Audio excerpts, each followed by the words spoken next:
बिस्मिल्लाहिर्रहमानिर्रहीम। ये हम रिसर्च पेपर्स पे बात कर रहे हैं और हमारा ये उसका सेक्शंस में सेकंड पार्ट है जिसमें हम लिटरेचर रिव्यू और मेथोडोलॉजी को डिस्कस करेंगे।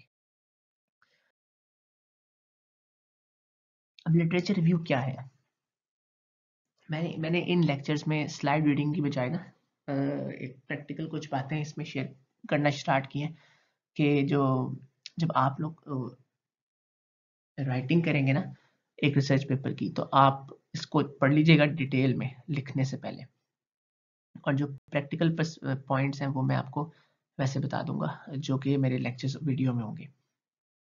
मैं स्लाइड की बजाय इस पर कुछ प्रैक्टिकल चीज़ें जो हैं वो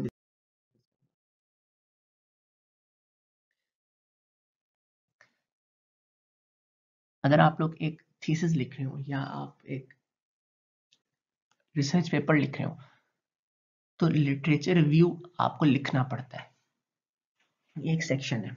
अच्छा, एक चीज़ ये भी है कि अगर आप एक रिसर्च पेपर लिख रहे हैं जो कि एक रिव्यू पेपर है, उसमें सारा ही लिटरेचर रिव्यू होता है। I am not talking about that. मैं कोई एक टेक्निकल पेपर की बात कर रहा हूँ जिसमें आपने कोई चीज़ कोई टास्क परफॉर्म किया, प्रॉब्लम सॉल्व किया, उसमें आपने लिटरेचर रिव्यू क्या है, किस तरह से लिखना है। लिटरेचर रिव्यू बेसिकली आप लोगों ने कुछ प्रीवियस टेक्निक्स, प्रीवियस वर्क्स हैं, उनको समराइज करना है। अब लिटरेचर रिव्यू में जो प्रैक्टिकल पॉइंट्स हैं वो ये है कि आपने जो सर्च आउट करना है वो सबसे पहले रीसेंट पेपर सर्च करनी है, recent literature research paper search out करनी है। अच्छा, पहली चीज ये हो गई। अच्छा, जब आप रिसेंट जर्नल्स या कॉन्फ्रेंसेस सर्च करेंगे उसमें आपने ये चीज देखनी है कि वो क्वालिटी वाली हो। क्वालिटी किस तरह देखी जाती है? रिसर्च पेपर्स की ना इंडेक्सिंग होती है। जिस तरह हम कहते हैं हमारी यूनिवर्सिटी है HEC से रिकॉग्नाइज्ड है, इस तरह जर्नल जो है ना मुख्तलिफ इदारे हैं वो उसकी ग्रेडिंग करते हैं, इंडेक्सिंग करते हैं। तो वो कुछ बॉडीज हैं जो कि ये काम करती हैं, तो उससे हम अंदाजा लगाते हैं, जिसमें एक चीज इम्पैक्ट फैक्टर आ जाता है। 0 है, 0.1, 0.2, 0.3, जितना ज्यादा होगा उतना उसकी वर्थ ज्यादा होगी। स्कूपस है एंड मैनी अदर्स, इस पे हम फिलहाल बात नहीं कर रहे। लेकिन पॉइंट ये है कि आपने अच्छा जर्नल ढूंढना है। जर्नल अच्छा, क्योंकि अच्छा जर्नल होगा उसमें जो पब्लिश रिसर्च होगी वो अच्छी होगी। आपने अच्छी रिसर्चेस ढूंढ के उसको कोट करना है। अब कोट करने का क्या तरीका है? यहाँ पर अगर मैंने किसी स्लाइड में ऐड अप किया हो तो नहीं, अच्छा उसमें आपने इस तरह से लिखना है। सपोज एक रिसर्च पेपर है, मैं एक ना आपको वो जो रिसर्च पेपर की प्रेजेंटेशन शेयर करूंगा ना इसमें, उसमें ये चीज़ क्लियर हो जाएगी। आप लोगों ने करना है कि एक सपोज एक रिसर्च पेपर है, वो पब्लिश हुआ है Mohammad Ahmad comma Khalil Ahmad comma Naveed Ahmad, 3 authors हैं। अच्छा, आप लोगों ने लिखना है Mohammad Ahmad et al comma performed research on this and achieved this kind of results। But अगर आपने अपना कमेंट देना है, उसमें ये वीकनेस थी कि उसने जो डाटा लिया था वो उसका डाटा जो था वो कॉम्प्रिहेंसिव नहीं था। मतलब आप किसी भी सेंस में लिख सकते हैं जो उसमें वीकनेस है। और फर्दर मोर जो इस रिसर्च में जो नॉइज है उसको रोबस्ट फॉर्म में रोबस्टली हैंडल ही नहीं किया गया। अच्छा, अभी भी लिख सकते हैं ऑल दो इसमें ये प्लस थे लेकिन ये इसमें ये माइनस था, इस तरह से। और आगे आप जब आप लिखेंगे ना मोहम्मद अहमद एट ऑल, आगे डॉट लगा के आपने स्क्वायर ब्रैकेट्स डालनी है और अंदर उसका नंबर लिखना है। और ये नंबर जो आप लिखेंगे ये एंड में रेफरेंस में शामिल होना चाहिए उसी नंबर पे। इसी तरह आपने, अच्छा इसको अब आप डिफरेंट तरह से कर सकते हैं। आप लोग एक तरह की टेक्निक्स ले लें, उसका एक पैराग्राफ बना लें, फिर डिफरेंट टेक्निक ले लें, इसका पैराग्राफ बना लें। मतलब इसको आप एक तरह से डिवीजन करेंगे सब हेडिंग्स देके। बाकी इसमें जो है वो इसकी ग्रामेटिकली या क्या क्या किस तरह से इंग्लिश या इस तरह से स्टैंडर्ड्स हैं वो मैंने यहाँ पर ऐड अप किए हैं।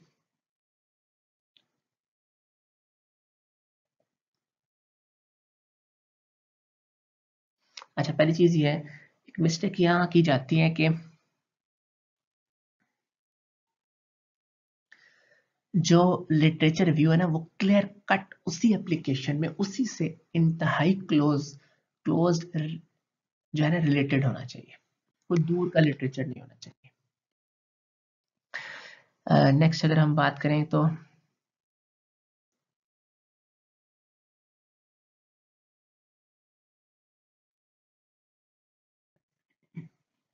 हाँ, ये लास्ट में एक पॉइंट लिखा है ना, प्राइमरी सोर्स और सेकेंडरी सोर्स, ये क्या चीज़ है?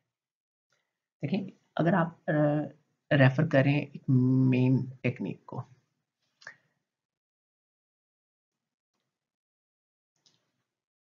तो सपोज आप कहते हैं कि ये टेक्निक, इस टेक्निक की बेस पे ये काम हुआ है, आगे आप उस टेक्निक की बेस पे जो एक्चुअल काम है उसका रिसर्च पेपर आप वहां पर साइट करने के लिए, इसको साइट कहते हैं, साइट करने के मतलब आप रेफरेंस कोट करते हैं, उसको साइटेशन कहते हैं, आपका उसकी साइटेशन ऐड करने की बजाय अगर आप उससे रिलेटेड किसी और ने काम किया हो जो जिसमें थोड़ी सी उसकी थोड़ा सा वो काम यूज कर लिया उसको साइट करते हैं, ये एक good form of literature review नहीं होगा। आपने प्राइमरी जिसने मेन काम किया आपने उसको साइट करना है।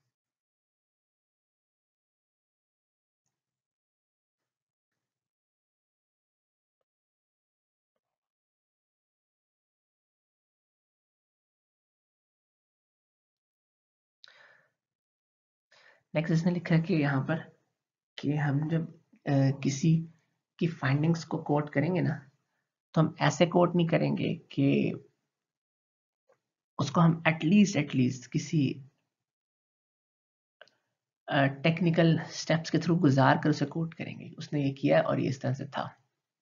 मतलब अगर आपको फाइंड लग रहा है कि अगर तो एक देखें स्टेट ऑफ द आर्ट चीज़ है उसको तो आप लिखते हैं, लेकिन अगर आपको शुभ है तो आप उसको खुद वैलिडेट करें एप्लीकेशन उसको अप्लाई करके।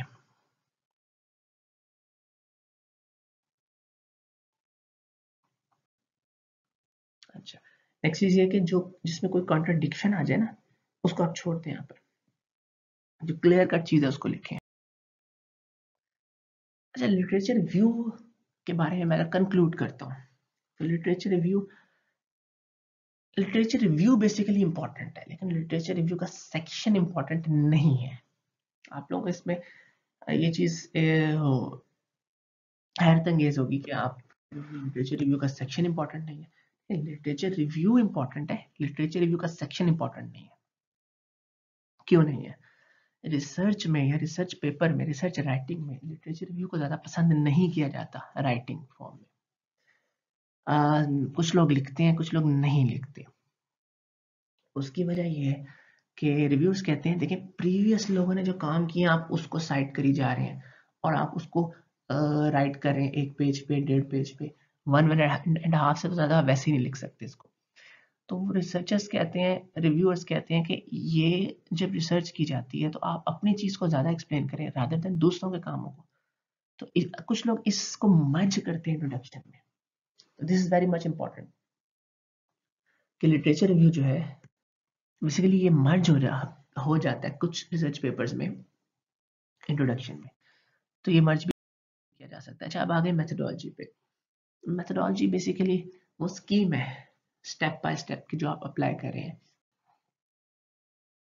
अपना जो आप गोल है उसे हासिल करने के लिए। अच्छा, अब मैं रादर देन कि मैं इसको रीड आउट करूं, मैंने कुछ प्रैक्टिकल चीज़ें जो है उसको यहाँ एलेबोरेट करूं। वो ये है कि देखिए मेथोडोलॉजी में ना मेथड क्या हो सकता है? हमारे पास एक लाइब्रेरी होगी, वो कहाँ से आई? लिटरेचर से। प्रीवियस लोगों ने जो जो टेक्निक्स इंप्लीमेंट की वो सारी हमारे पास लाइब्रेरी है कि आप जिस एप्लीकेशन में काम कर रहे हैं उस एप्लीकेशन में बहुत सारे लोगों ने टेक्निक्स यूज़ की, वो सारी जो टेक्निक्स हैं वो इन लाइब्रेरी में आ जाएंगी। इस लाइब्रेरी में जो आपके पास लिटरेचर सेक्शन में है। अब आपने उनमें से अच्छी टेक्निक्स यूज करनी है जो सबसे बेस्ट है, वो यूज करके चेक करना है कि कौन सी टेक्निक बेस्ट है आपके डाटा पे। जब आपने वो टेक्निक यूज कर ली उसके बाद आपने उस टेक्निक को कुछ मॉडिफाई करके कुछ इम्प्रूव करना है मजीद। अब क्वेश्चन ये है कि अगर आप कुछ डिफरेंट डाटा लेके डिफरेंट डोमेन में किसी डिफरेंट एप्लीकेशन में सेम टेक्निक किसी का मेथड यूज कर दें, क्या ये रिसर्च है? कुछ रिव्यूअर्स का ख्याल है कि रिसर्च है, काफी सारों का ख्याल है कि रिसर्च नहीं है। वहां पर आपका पेपर रिजेक्ट हो जाएगा, कहेंगे कि भाई आपने तो एप्लीकेशन चेंज किया, आपने तो अपने नोवेलिटी नहीं यहाँ पर डाली, आपकी अपनी कंट्रीब्यूशन क्या है? बस कि यही कि किसी का मेथड लेके आपने कहीं और अप्लाई कर दिया। तो इसमें आप लोगों ने ख्याल रखना है कि कोशिश करना है कि आपने कुछ प्लस माइनस करके कुछ मेथड जो है वो आपका अपना बनाया जाए, कुछ कुछ उसमें प्लस माइनस किया जाए। लेकिन वो जो प्लस माइनस आपने किया ना किसी के मेथड में, उससे जो आपकी जो अचीवमेंट है ना, गोल है, रिजल्ट्स है, वो बेहतर होने चाहिए, बेहतर पिछले से होने चाहिए और डिफरेंट स्टैटिस्टिकल मेजर्स की बेस पे होने चाहिए, जिसे हम एनालिसिस कहते हैं, जो कि आप डिस्कशन सेक्शन जो आगे आएगा उस पर डालेंगे, जिसकी वजह से बेस पे आप प्रूफ करेंगे किसी हाइपोथेसिस को या किसी फैक्ट को कि हम ये बात कह रहे हैं और ये बात ठीक है। ठीक है, तो पॉइंट इज दैट के जो मैथडोलॉजी सेक्शन है ना, वो बेसिकली हमारा बहुत इंपॉर्टेंट सेक्शन है, क्योंकि मैथडोलॉजी समझ लें इसकी वर्टिब्रा है जिस पे खड़ा है पेपर कि आपने क्या किया है।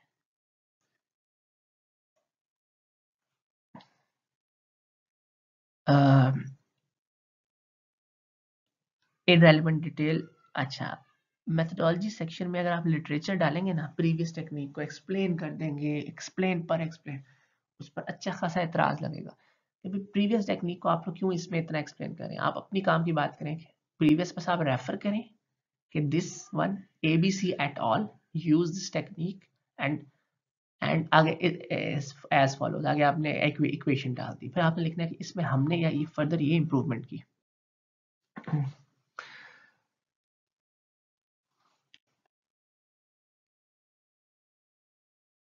अच्छा, मेथडोलॉजी सेक्शन के हवाले से मैं एक बहुत इंपॉर्टेंट चीज यहाँ पर एक और शेयर करूंगा। एक होती है स्कीम, पाइपलाइन। मेथडोलॉजी सेक्शन में आपने एक ब्लॉक डायग्राम बनानी होती है रिसर्च पेपर में। वो ब्लॉक डायग्राम आपको बताती है कि सबसे पहले इनपुट डाटा आया, फिर आपने दिस किया, फिर आपने दिस स्टेप किया, फिर दिस स्टेप किया, block, next next next next output. वो जो इसको स्कीम कहते हैं, methodology scheme, methodology pipeline, system pipeline, system scheme, बहुत सारे वर्ड्स हैं, आप कोई भी दे सकते हैं। वो जो है ना, वो देखें, अब सबसे पहले किसी ने टाइटल पढ़ा, फिर उसने एब्स्ट्रैक्ट पढ़ा, फिर वो इंट्रोडक्शन पे नहीं आएगा, फिर वो नेक्स्ट किस चीज पे आता है, वो उसकी मेथडोलॉजी की उस ब्लॉक डायग्राम पे आता है। ठीक है, आप इस चीज को जरा समझें। सबसे पहले किसी ने कोई रिसर्च पढ़नी है तो पहले उसकी टाइटल पढ़ेगा। टाइटल, अगर उसे लगता है कि टाइटल कुछ समझ में आ रहा है कि ये हम रेलेवेंट है, वो फिर आएगा एब्स्ट्रैक्ट पे, फेस लुक, उसमें सारे वो मेन निचोड़ देख लेगा पेपर का, फिर वो कहेगा अब इसकी टेक्निक और टेक्निक इसने किया क्या है। तो वो देखें मेन कंट्रीब्यूशन क्या है, वो की मेथडोलॉजी की सिस्टम डायग्राम, ब्लॉक डायग्राम। तो ब्लॉक डायग्राम का रोल बहुत इंपॉर्टेंट है, समझे, वर्टिब्रा की बोन है ब्लॉक डायग्राम। अगला जब ब्लॉक डायग्राम वो देखेगा तो फिर उसे समझ आएगा क्या है, फिर अगर कुछ टेक्निकल सेंस समझ नहीं आएगा तो उसको पढ़ेगा, अंदर को लिखी होगी राइटिंग में आपने, फिर आगे वो देखिएगा रिजल्ट्स किस तरह से इसने